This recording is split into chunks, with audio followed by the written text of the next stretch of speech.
Hello' everyone, আজি এটা বেলেগ ধৰণৰ বিষয় আপোনালোকৰ লগত আলোচনা কৰোঁ বুলি আহিছোঁ দেই। মই মোৰ মনৰ ভাৱটো জনাম আৰু আপোনালোকে পাৰিলে মনৰ ভাৱবোৰ কমেণ্ট বক্সত জনাবচোন। আৰু এই টপিকটো অকণমান মনত অকণমান খোকোজাৰ সৃষ্টি কৰি আছে আৰু আপোনালোকৰ মনতো হয়তো মোৰ দৰেই খোকোজাৰ সৃষ্টি কৰি আছে নহয়নে?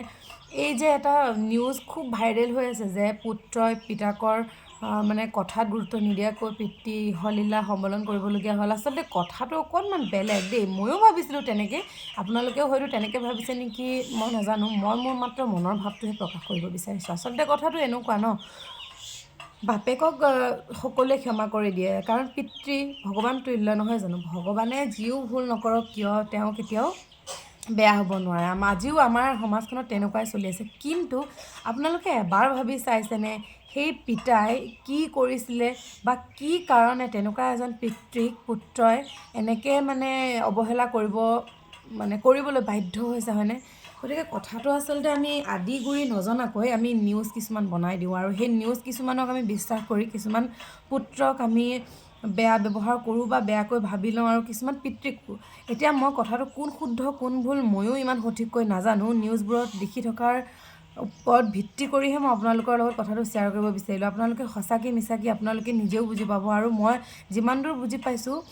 কিন্তু প্ৰথমতে ভাবিছিলোঁ দেই, নিউজটো যেতিয়া চালোঁ আৰু নিউজটো মই ইমানখিনি কৈ দিওঁতে আপোনালোকে নিশ্চয় বুজিব পাৰিছে যে ডাক্তৰ পুত্ৰই আপোনাৰ এই পিতৃক যেতিয়া ফোন কৰিলে, এটা ফোন কলত যে মই বেমাৰ হৈ পৰি আছোঁ, মোক এবাৰ চাবলৈ আহা, মই তোমালোকৰ মুখখন চাব বিচাৰিছোঁ, মাত্ৰ মোক একো নালাগে ধন সোণ, আৰু মই তোমালোকৰ মুখ চাই মই ইহলীলা এৰিব বিচাৰিছোঁ বুলি ক'লে। আৰু পুত্ৰই ইমান ভালকৈ গুৰুত্ব নিদিয়া নিচিনা লাগিলে। নিউজটো শুনি ময়ো অবাক হৈছিলোঁ। আৰে আজিৰ সমাজত এনেকুৱাও মানুহ আছে বুলি জানো, হ'লেও তথাপিও বেয়া লাগিছে। এজন ডাক্তৰ হৈ পেলাই কেনেকৈ নিজৰ বাপেকক এনেকৈ এৰি দিব পাৰে, অনাথ আশ্ৰমত থ'ব পাৰে, এইটো এটা সাধাৰণ কথা নে বাৰু?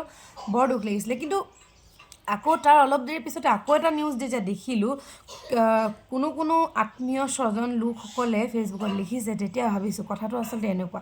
তাৰপিছত দেখিলোঁ পুত্ৰই নিজেই যেতিয়া নিউজ কৰিছে।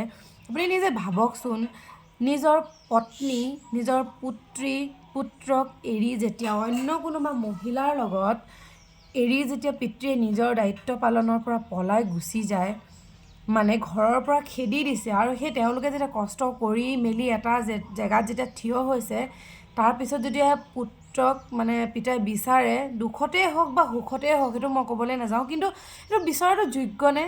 আৰু এটা তাতকৈও ডাঙৰ কথা, তেওঁ এইখিনি আগ্ৰহ পোৱাৰ যোগ্য নহয় মোৰ মতে দেই। আপোনালোকে কি কয় মই নাজানো, কিন্তু আচৰিত পালোঁ। মোৰ বিৰাট বেয়া লাগিলে। চবচে বেয়া লাগিছে পুতেকটো বহুত ভদ্ৰ হয়, মোৰ মতে তেওঁ খুব ভাল মানুহ হয়, এজন ডাক্তৰ হয়, তেওঁ শিক্ষিত লোক হয়, আৰু তেওঁলৈ সঁচাকৈও চাগে পেচেণ্টে ফোন কৰি আছে, তেওঁ নিউজত ক'বলৈ বাধ্য হৈছে যে এনেকুৱা তেনেকুৱা কথা।